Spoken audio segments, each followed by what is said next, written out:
Hello and welcome back to Raw Marketing. I am Dan Walsh, and this is finally, the day has come, part 5 of the 5-part video series teaching you the Raw Marketing Strategy Framework. It's something anybody can use to get up to speed on marketing really quickly, regardless if they've ever taken a marketing class in college or read a marketing book. It's also something you can use to tie all those articles you've read about marketing, about how to make clickbait, right? About how to get about how to get a 10% extra click-through rate on Twitter.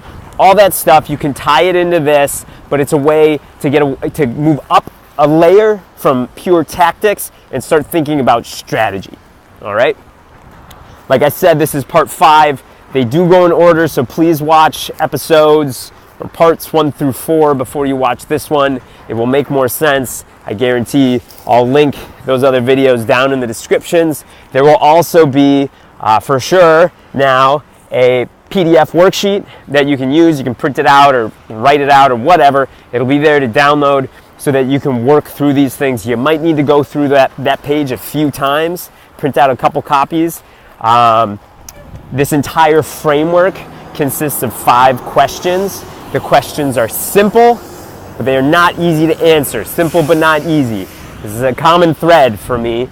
Lots of stuff in life is simple, but it's not easy to execute on. I'm trying to make it as easy for you as possible. There are a lot of entrepreneurs, a lot of business owners out there who have built really great products, really great services, and they have a hard time telling the world about it. It's often one of the most challenging things that people who are in business for themselves face.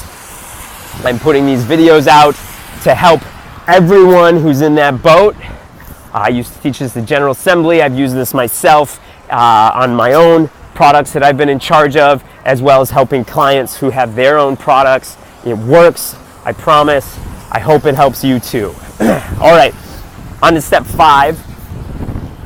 Actually, before we do that, a quick recap. So in part 1, we discussed setting objectives and actual goals for your business. I apologize for the rain, by the way. San Francisco just won't stop being wet. Full House is full of crap. This city is not sunshine and backyards, it's fog and rain. Anyway, step 1 was all about setting real marketing objectives that will help your business grow. Video number 2 was about figuring out your target audience. Video number 3 was about figuring out your channels, your marketing channels that you should be paying attention to. Video 4 started to tie video 2 and 3 together to help you build your marketing creative, your actual advertising. So what was your message and how were you reaching out to people? How were you being exposed to your customers? And this last video will tie it all together. Number 5, the question is, how do you measure success? This is all about setting real, clear KPIs, key performance indicators, okay? You need to be able to measure how well you are doing in your marketing. Mike Tyson said, everyone has a plan until they get punched in the face. This guy, Helmut, this German general dude, Helmut von Menkel, I'm going to butcher it. I'll link to him. He's the one who quoted, no battle plan survives first contact with the enemy, okay? Having good metrics, no marketing plan survives, this is Dan Walsh quote, no marketing plan survives first contact with the market, okay? And the only way that you can adjust accordingly is to have good metrics and measure what's working and what's not working so that you can cut out the bad and double down on the good. All right? Hopefully, you set good objectives from video number 1, good goals, and that will make it very clear what your KPIs are. Okay? A really bad metric, a really bad KPI is to measure page views. Remember how derisive I was about page views in the first video? That's not a great objective. It doesn't make a good metric either. Even if you're a media company and page views are more important for you, it's still not the best KPI, okay? KPIs should be tied to revenue. They should be tied to customer acquisition. Okay, a much better KPI would be cost per acquisition, a CPA. All right, if you need to get that in at $50, that's a great KPI and a great target for the KPI. KPI being the CPA and the target being $50.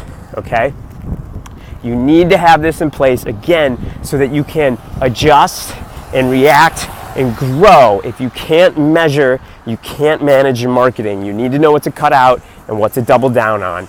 If you have $5,000 a month in marketing and you're spending it on Twitter and Facebook for your mobile app, or to try to sell those zebra towels we've been pitching all week, you need to know which channel is giving you a better return on that investment. If the budget is split evenly and everything looks great on the surface, but Twitter isn't actually returning any value, any customers for all that media spend, then why are you still spending money on Twitter? You need to dump that into Facebook.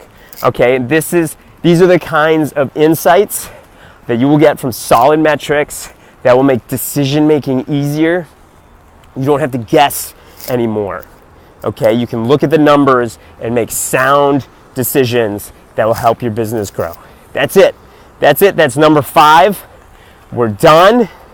Thank you for going all the way through these videos. I hope it helps. I would love comments and feedback down below on this video for how specific ways the video helped. I would also love, like in the other videos, to know what your KPIs are. What are you actually tracking? But if that's boring, I want some feedback on the entire series. Okay? If you have questions, you can also leave them in the comments. I check them daily. You can also get me on Twitter. I'm at DP Walsh. Letter D is in Dan, P is in Patrick, Walsh, W-A-L-S-H. You can get me on Twitter. I'm on there all the time too. I hope this helps. Please leave comments, leave questions. The whole point of these videos is to help you grow your business, get a handle on your marketing so that you can tell the world about the products that you have, the services that you have, and sounds sappy, but basically make your dreams come true. I hope I could do that for you. I'm Dan Walsh. More videos to come, but this is the end of the 5-part raw marketing strategy framework. Gosh, that's a mouthful video series. I'll see you soon.